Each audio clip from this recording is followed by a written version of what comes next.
Di balik kabut purba Nusantara, jauh sebelum nama-nama agama dikenal manusia, leluhur kita telah menatap langit dan mendengar bisikan keheningan. Mereka menyebutnya Sang Hyang Taya, Tuhan yang tak berwujud, tak bernama, namun hadir dalam setiap detak alam. Dari batu yang tegak di puncak bukit, hingga mata air yang menetes di dasar lembah, mereka melihat tanda-tandanya. Inilah kisah tentang Kapitayan, agama tertua Nusantara, ajaran para leluhur yang memuja kekosongan, menemukan Tuhan di dalam suwung, dan menyalakan cahaya di tengah sunyi.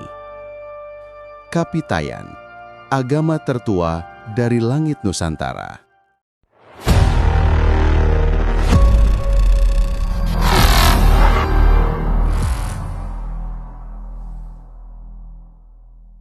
Di antara kabut waktu dan gema ombak purba yang berdebur di pesisir selatan Jawa, tersimpan kisah tentang kepercayaan paling tua yang pernah dikenal manusia di tanah ini.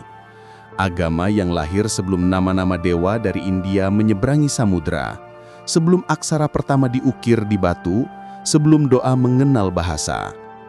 Itulah Kapitayan, napas spiritual yang menyatu dengan jiwa bumi Nusantara, yang telah berdenyut sejak manusia pertama menyalakan api di gua-gua batu ribuan tahun silam. Para ahli purbakala dengan sapu kuas dan hati-hati menyibak tanah sejarah, menemukan bukti-bukti kebangkitan kesadaran spiritual di antara reruntuhan batu dan perunggu yang bisu. Dari menhir yang menjulang seperti penanda roh leluhur, dolmen tempat pemujaan dan peristirahatan arwah, yupa yang menandai persembahan suci, sarkofagus tempat raga dikembalikan pada tanah, hingga punden berundak yang bertingkat seperti jalan menuju langit. Semua itu bukan sekedar batu, mereka adalah doa yang membeku dalam wujud. Dari kala Pleistosen akhir, manusia penghuni Nusantara sudah mengenal getar ilahi di balik alam. Mereka hidup menyatu dengan gunung dan laut, berbicara pada angin dan mempersembahkan sesaji kepada air yang mengalir. Karena mereka tahu, di balik semua itu ada sesuatu yang hidup. Sejak Paleolitikum hingga Megalitikum, dan bahkan ketika zaman logam datang membawa kilau perunggu, kesadaran itu tidak pudar. Justru, ia tumbuh menjadi jalinan erat antara budaya dan kepercayaan. Setiap alat, setiap ritual, setiap bentuk penguburan mayat, semua memiliki gema spiritual. Manusia Nusantara tidak memisahkan yang sakral dari yang fana. Bagi mereka, kehidupan adalah satu tubuh besar yang dijiwai oleh kekuatan tak kasat mata. Melalui ngebel atau mengambil air, manusia Nusantara menyempurnakan ritual penguburan mayat. Agama dari tanah angin muson. Dalam lembaran historis yang lebih luas, para sarjana menemukan bahwa peradaban kuno dari India, Indochina, Indonesia hingga Tiongkok Selatan terikat oleh satu napas kebudayaan. Pimus, seorang peneliti besar, menamakan ikatan itu sebagai agama daerah angin muson, sebab laut dan anginlah yang menjadi jalan bagi ruh-ruh peradaban untuk saling berjumpa. Di zaman purba, ribuan kilometer lautan bukanlah pemisah. Laut justru menjadi jalan suci yang mempertautkan jiwa-jiwa manusia yang memuja alam. Mereka berbagi satu pandangan, bahwa segala sesuatu di dunia ini berjiwa, batu, air, pohon, dan bahkan bayangan yang melintas di air. Itulah akar dari animisme, kepercayaan purba yang tak mengenal batas bangsa. Dalam keheningan hutan tropis dan kesunyian lembah-lembab di Nusantara, manusia mendengar bisikan alam. Mereka percaya pada roh-roh penunggu air, penjaga pohon, penguasa gunung, dan arwah leluhur yang menatap dari langit senja. Dan di antara mereka, ada manusia-manusia pilihan, para datu, para dukun, para penyihir sakral, yang diberi kekuasaan untuk memanggil, menenangkan, atau mengusir ruh-ruh itu. Bagi orang-orang purba Nusantara, dunia ini adalah jaring kehidupan spiritual. Tidak ada yang mati. Setiap batu memiliki napas, setiap pohon menyimpan jiwa, setiap air membawa pesan dari langit. Kapitayan, ajaran dari masa sebelum nama, Dari lautan keyakinan purba itu, lahirlah satu nama yang akan menggetarkan tanah Jawa. Inilah agama Tua Nusantara, agama sebelum datangnya para Brahmana, sebelum kitab-kitab dari India mengajarkan mantra-mantra Sanskerta. Ia tumbuh dari tanah sendiri, dari darah dan jiwa ras-ras tua, Proto-Melanesia, Australo-Melanesia, dan kemudian Proto serta Deutero-Melayu. Agama ini telah hidup jauh sebelum bangsa Indus dan Cina mengirimkan kebudayaan mereka ke timur. Kapitayan adalah napas asli dari manusia Nusantara. Agama yang mengajarkan hubungan langsung antara manusia, alam dan yang tak terbayangkan. Para penjaga lisan kuno mengatakan bahwa agama ini dianut oleh penghuni pertama Pulau Jawa berkulit hitam, keturunan Homo wajakensis, manusia purba yang berjiwa suci. Dan dari cerita para tetua, muncul nama yang akan selalu disebut dalam tembang dan lakon wayang, yaitu Dang Hyang Semar. MGA Smart, Semar dan 3 saudara dari Lemuria. Dalam kisah mitologis Jawa, Dang Hyang Semar bukan sekedar tokoh jenaka. Ia adalah putra Sang Hyang Mungkuham, keturunan dari Sang Hyang Ismaya, makhluk ilahi yang lahir dari langit awal dunia. Semar datang dari Lemuria, atau Swetadwipa, benua putih yang tenggelam oleh banjir besar. Ketika air purba menelan daratan itu, Semar dan kaumnya menyeberang ke selatan menuju pulau yang kini disebut Jawa.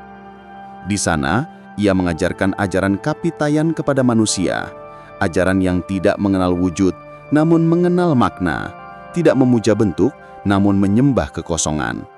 Semar memiliki 2 saudara, Sang Hantaga atau Togok yang tinggal di negeri seberang dan juga mengajarkan kapitayan namun dalam bentuk yang berbeda. Sang Manikmaya, penguasa alam gaib di tempat yang disebut Kahyangan, tempat bersemayamnya para leluhur. Mereka bertiga adalah 3 wajah dari satu sumber, 3 bayangan dari satu cahaya. Dari tangan mereka, dunia Nusantara diberi ajaran tentang Sang Hyang Taya, yang hampa, yang suwung, yang ada tetapi tidak ada. Sang Hyang Taya yang tak terlukiskan. Dalam ajaran kapitayan, Tuhan tidak digambarkan dalam rupa, tidak disebut dalam bentuk, dan tidak dijangkau oleh panca indera. Ia disebut Sang Hyang Taya yang berarti kosong, hampa, awang-uwung. Ia adalah yang mutlak, tak bisa dipikirkan, tak bisa dibayangkan. Orang Jawa kuno menyebutnya dengan kalimat yang agung. Tan kena, kinaya ngapa, tak bisa diapa-apakan keberadaannya. Namun dari kekosongan itulah lahir segala yang ada. Untuk mendekatinya, manusia memerlukan bentuk yang dapat dipahami oleh akal dan indera. Maka Sang Hyang Taya mempribadi dalam nama dan sifat yang disebut Tu atau To, daya gaib yang bersifat adikodrati, sumber dari segala kekuatan. Tu itu tunggal dalam zat, satu pribadi yang dikenal sebagai Sang Hyang Tunggal. Ia memiliki 2 sifat, yaitu kebaikan disebut Sang Hyang Wenang dan ketidakbaikan disebut Sang Hyang Manikmaya. Namun keduanya bukanlah 2 wujud yang terpisah, melainkan 2 sisi dari satu hakikat. Sang Hyang Wenang dan Sang Hyang Manikmaya adalah bayangan sifat dari Sang Hyang Tunggal. Dan karena semuanya bersifat gaib, tidak ada yang dapat didekati kecuali lewat lambang, doa, dan makna. Dalam sunyi malam di perbukitan Jawa Purba, para rahib kapitayan berdiam di sanggar. Bangunan beratap tumpang, di tengahnya terdapat tutukuk, sebuah ceruk di dinding yang melambangkan kehampaan Sang Hyang Taya. Di sanalah mereka menyembah yang tak terlukiskan, bukan dengan kata, bukan dengan rupa, melainkan dengan hening yang panjang. Bagi para penganut kapitayan, Sang Hyang Taya tidak hadir dalam bentuk patung atau gambar. Ia hadir dalam simbol-simbol alam, karena di setiap benda ada Tu yang tersembunyi. Tu berarti daya gaib, percikan ilahi dari Sang Hyang Tunggal. Dan karena itu, apapun yang mengandung suku kata Tu atau To, dianggap memuat kekuatan suci, cerminan dari kehadirannya. Lihatlah bagaimana bahasa mereka menjadi doa. Watu, batu, yang menyimpan keteguhan bumi. Tugu, pilar, lambang tegaknya keyakinan. Tungkup, bangunan suci, tempat roh bersemayam. Tulang, tulang, penopang kehidupan. Tunda, punden berundak, tangga menuju langit. Tuk, mata air, sumber kehidupan. Tuban, air terjun, lambang kekuatan yang turun dari atas. Turumbukan, pohon beringin, penjaga roh leluhur. Tunggul, tunggak, tulup, turumbukan, semua benda yang bernama dengan Tu dipercaya menyimpan daya sakti.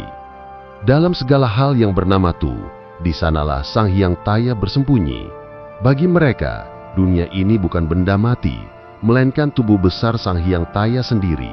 Tempat setiap batu, pohon, dan air adalah anggotanya yang hidup. Ritual dan sajian para pemuja Kapitayan.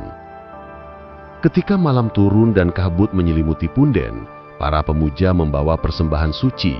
Semuanya memiliki nama yang mengandung Tu, sebab dalam Tu terdapat tuah, kekuatan suci yang menghubungkan manusia dengan Sang Hyang Tunggal. Mereka mempersembahkan tumpeng, nasi berbentuk gunung, lambang poros dunia. Tumpi, kue dari tepung, persembahan manis untuk leluhur. Tuak, arak suci, lambang darah kehidupan. Tukung, ayam jantan, pembawa pesan pada alam gaib. Tumbu, keranjang bambu, wadah bunga, dan harapan. Semua itu tidak sekedar makanan. Mereka adalah jembatan antara dunia manusia dan dunia roh. Dalam setiap sesaji, manusia mengembalikan sebagian dari kehidupan kepada sumbernya. Ketika seseorang hendak memohon petunjuk, menenangkan roh, atau mencari keselamatan, mereka mempersembahkan tumbal, sesajen khusus bagi Sang Hyang Tunggal. Namun yang terpenting bukanlah benda persembahannya, melainkan niat hati yang murni. Sebab hanya hati yang suci yang dapat menampung keberadaan Sang Hyang Taya. Dalam keheningan sanggar, di hadapan ceruk Tutukuk, seorang rohaniwan Kapitayan melaksanakan ibadah yang disebut Tulajat, berdiri tegak menghadap kekosongan. Tangannya terangkat tinggi, matanya terpejam, menghadirkan Sang Hyang Taya dalam tutudut, yaitu hati. Ia menahan napas, membiarkan kekosongan menyelimuti dirinya, hingga ia merasakan kehadiran yang tak berwujud, yang hampa namun ada. Setelah itu, ia menurunkan tangan ke dada, merapatkan telapak di atas hati. Posisi ini disebut swadikep atau memegang keakuan diri. Disinilah manusia mengakui bahwa dirinya bukan pusat semesta, melainkan bagian dari kekosongan yang lebih besar. Kemudian ia menunduk perlahan dalam posisi tungkul, membungkuk tanda rendah hati di hadapan kekuatan yang tak terlihat. Setelah itu, ia berlutut dalam tulumpak, bersimpuh di bumi, menyerahkan diri sepenuhnya. Dan akhirnya ia merunduk dalam posisi tondem, bersujud seperti bayi di rahim ibunya. Di titik itu, manusia menyatu dengan asalnya, kembali ke dalam Sang Hyang Taya. Keempat gerakan ini, Tulajet, Tungkul, Tulumpak, Tondem, adalah tari suci kosmos, perjalanan dari keakuan menuju ketiadaan. Ritual itu berlangsung lama, lebih dari 1 jam, hingga roh dan tubuh menyatu dalam kehampaan. Di akhir sembayang, rohaniwan Kapitayan akan diam dalam hening sempurna, menjaga keberlangsungan Sang Hyang Taya di dalam hatinya. Berkah dan tulah, anugerah dari Sang Kosong.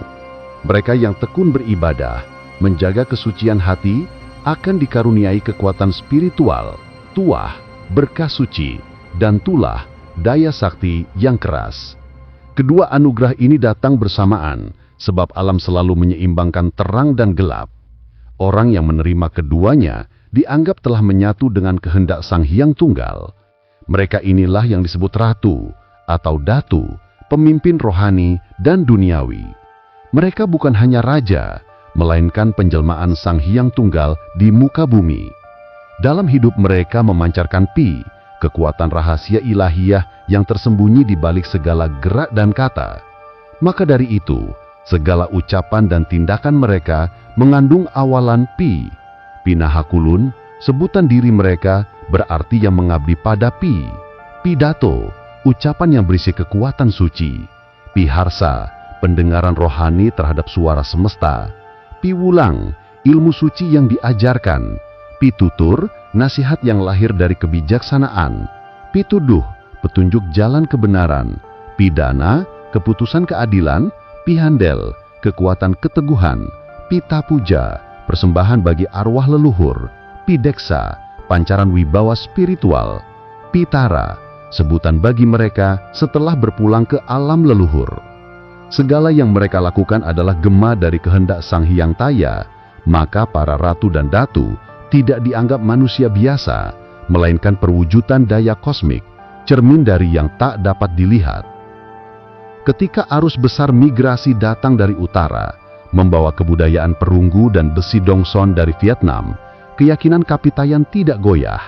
Bangsa Donson datang dengan gong, nekara, dan teknologi logam, namun di balik itu juga, mereka membawa keyakinan yang sejiwa, kepercayaan pada To, daya gaib yang mendiami alam.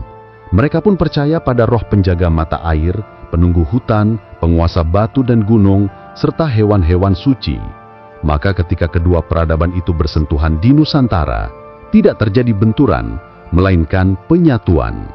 Seperti dua sungai besar yang bertemu dan menjadi satu arus, Kapitayan menyerap, menyatu, lalu melahirkan bentuk baru, fondasi spiritual Nusantara yang akan bertahan hingga berabad-abad kemudian.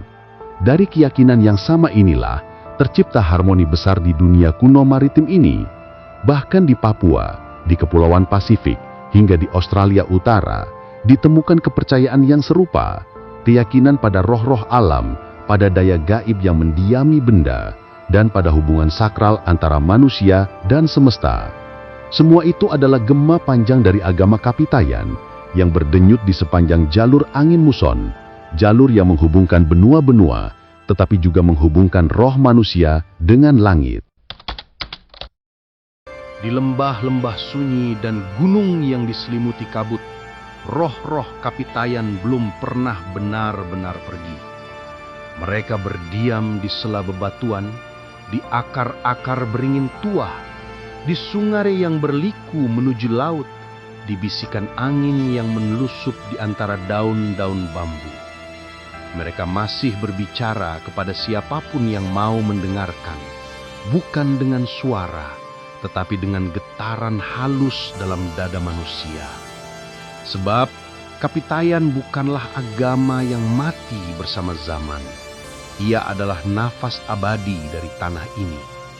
Bahkan ketika manusia mulai mengenal nama-nama baru untuk Tuhan, entah Brahma, entah Siva, entah Sang Hyang Widi, entah Allah, getaran itu tetap sama. Getaran dari yang suwung, dari yang hampa, dari yang tan kena kina yang ngapa. Jika kita perhatikan dengan hati, kita akan tahu segala sesuatu di Nusantara ini masih membawa gema dari Tu dan To, nama-nama desa, sungai, dan tempat keramat di seluruh kepulauan menyimpan sisa bahasa suci itu, penanda kehadiran Sang Hyang Taya di dalam keseharian. Di gunung ada Tugu dan Tunggul, di air ada Tuban, Tuk, dan Toyaning. Dalam bahasa ada Tutur, Tuman, Tulodah, Tunggal. Semua berakar dari Tu yang artinya daya hidup, sumber kuasa, percikan dari yang ada tetapi tak terlihat. Orang Nusantara dulu tidak memisahkan antara yang goib dan yang nyata. Mereka melihat dunia sebagai tubuh besar Sang Hyang Taya. Setiap daun, setiap batu, setiap hembusan angin adalah lidahnya yang berbicara. Dan manusia sebagai bagian dari alam, hanyalah gema kecil dari kehendaknya. Itulah sebabnya dalam falsafah Jawa hingga kini masih tersisa kalimat yang sama dengan inti ajaran Kapitayan. Sangkan paraning dumadi, asal dan tujuan segala yang ada. Bahwa manusia berasal dari kehampaan dan kelak akan kembali ke kehampaan. Zaman berubah, lautan berpindah, peradaban datang dan pergi, namun di tengah gelombang sejarah, ajaran Kapitayan tidak lenyap. Ia bersembunyi di balik bentuk-bentuk baru. Ketika ajaran dari India datang membawa Trimurti, para pendeta Kapitayan tidak menolak. Mereka menafsirkan kembali Sang Hyang Taya, mereka sebut Sang Hyang Wenang, lalu berubah nama menjadi Sang Hyang Widi, Sang Hyang Tunggal, hingga akhirnya dikenal sebagai Tuhan yang Maha Esa. Dalam kesunyian hati, maknanya tetap sama, bahwa Tuhan bukan sekadar sosok, melainkan kekosongan suci yang melingkupi segala yang ada. Dan ketika kemudian datang Islam dengan kalimat La ilaha illallah, tiada Tuhan selain Allah, jiwa Kapitayan pun mengenali gemalamannya. Sebab bagi mereka, Sang Hyang Taya telah lama diajarkan sebagai yang tunggal, yang tiada banding, yang tak dapat dikenali namun melingkupi segalanya. Maka keislaman di Nusantara pun menjadi lembut, berjiwa lokal, penuh rasa dan harmoni dengan alam, sebab roh Kapitayan masih bernaung di dalamnya. Bagi orang-orang Kapitayan, dunia tidak pernah benar-benar sepi. Arwah leluhur hidup berdampingan dengan manusia, menjaga dan mengawasi, menjadi perantara antara Sang Hyang Taya dan dunia nyata. Ketika seseorang wafat, ia tidak lenyap. Ia menjadi pitara, roh suci yang bersemayam di alam kahyangan, tempat Sang Manik Maya berkuasa. Di sana mereka memandang dunia dengan kasih dan sesekali turun sebagai ilham bagi yang masih hidup. Itulah sebabnya masyarakat kuno Nusantara tidak takut kepada arwah. Mereka menghormati, menyapa dengan dupa, bunga dan air. Bukan karena takut kutukan, melainkan karena tahu arwah adalah bagian dari rantai keilahian. Mereka mengajarkan keseimbangan antara tuah dan tulah, antara terang dan gelap, antara memberi dan menerima. Sebab tanpa keseimbangan itu, dunia akan kehilangan nadinya. Bagi mereka, bencana alam, penyakit, bahkan perang, semua adalah akibat terganggunya harmoni antara manusia dan roh alam. Kapitayan mengajarkan bahwa Sang Hyang Taya bukanlah sesuatu di luar dunia. Ia adalah inti dari dunia itu sendiri. Ketika seseorang menyadari hal ini, ia akan hidup dalam keseimbangan persempurna. Ia tidak akan merusak bumi, karena bumi adalah tubuh Sang Hyang Taya. Ia tidak akan menghinakan air, karena air adalah darah Sang Hyang Taya. Ia tidak akan menebang pohon sembarangan, karena daun-daunnya adalah rambut Sang Hyang Taya yang bergoyang oleh angin. Kesadaran itu membuat manusia Kapitayan hidup dengan rasa syukur yang mendalam. Mereka tidak menguasai alam, melainkan menyatu dengan alam. Dalam setiap langkah, mereka mengingat bahwa tanah tempat mereka berpijak adalah saksi kekosongan yang memberi kehidupan. Sang Hyang Taya bukan Tuhan yang duduk di langit tinggi. Ia adalah kesunyian di antara dua nafas, kekosongan di antara dua pikiran, keheningan sebelum kata pertama diucapkan. Ia tidak memiliki bentuk, tapi darinya semua bentuk lahir. Ia tidak memiliki suara, tapi darinya semua bunyi tercipta. Ketika seseorang mencapai kesadaran akan Sang Hyang Taya, ia tidak lagi melihat perbedaan antara dirinya dan dunia. Ia menjadi satu dengan udara yang ia hirup, dengan cahaya yang menembus matanya, dengan tanah yang menahan tubuhnya. Ia menjadi kosong, dan dalam kekosongan itu ia menemukan kebebasan sejati. Para pendeta Kapitayan menyebut keadaan ini sebagai tunggaling tunggal, kesatuan dengan Yang Esa. Bukan bersati karena mendekat, tetapi karena sejak awal memang tak pernah terpisah. Kini, ribuan tahun telah berlalu sejak nama Semar pertama kali disebut dalam doa di bawah langit Lemuria. Namun jejaknya masih hidup dalam bahasa, dalam seni, dalam cara manusia Nusantara memandang kehidupan.